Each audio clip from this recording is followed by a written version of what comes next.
ஒரு ஜாதகத்துல குரு சுக்கிரன் சேர்க்கை சிறப்பு அப்படின்னா கட்டாயம் சிறப்பு கொடுக்கும். குரு அசுரகுரு தேவகுரு சேரலாமனை பார்த்தா அப்படிலாம் இல்லை. 2 அந்தஸ்துடைய தலைமை பண்புடைக்கிறவங்க சேரும்போது மிகப்பெரிய அரசு துறையில ஒரு போஸ்டிங் இருக்கிறது, ஒரு கௌரவமான போஸ்டிங் இருக்கிறது, கஜானா துறையுடைய நிதிநிலை. ஏன்னா குரு அப்படிங்கிறது வைப்பு நிதி, சுக்கிரன் அப்படிங்கிறது அன்றாட புலன்குடி நிதி. அப்ப கஜானா தொடர்புடைய துறையில, பேங்க் சம்பந்தப்பட்ட துறையில ஒரு மிகப்பெரிய போஸ்டிங் இருக்கிறது. இந்த மாதிரி தன்மையும் ஒரு ரொம்ப அறிவு ஆளுமை அப்படிங்கிறது இருக்கும். சமுதாயத்துல வல்லவர்களா இருப்பாங்க, நல்ல குணங்கள் கொண்டு இருப்பாங்க, நல்ல வாழ்க்கை துணை அமையும்.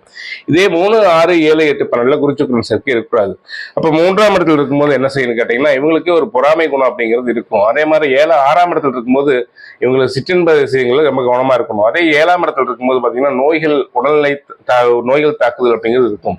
8ஆம் இடத்துல இருக்கும்போது இவங்களுக்கு எதிரிகள் அதிகம் இருப்பாங்க.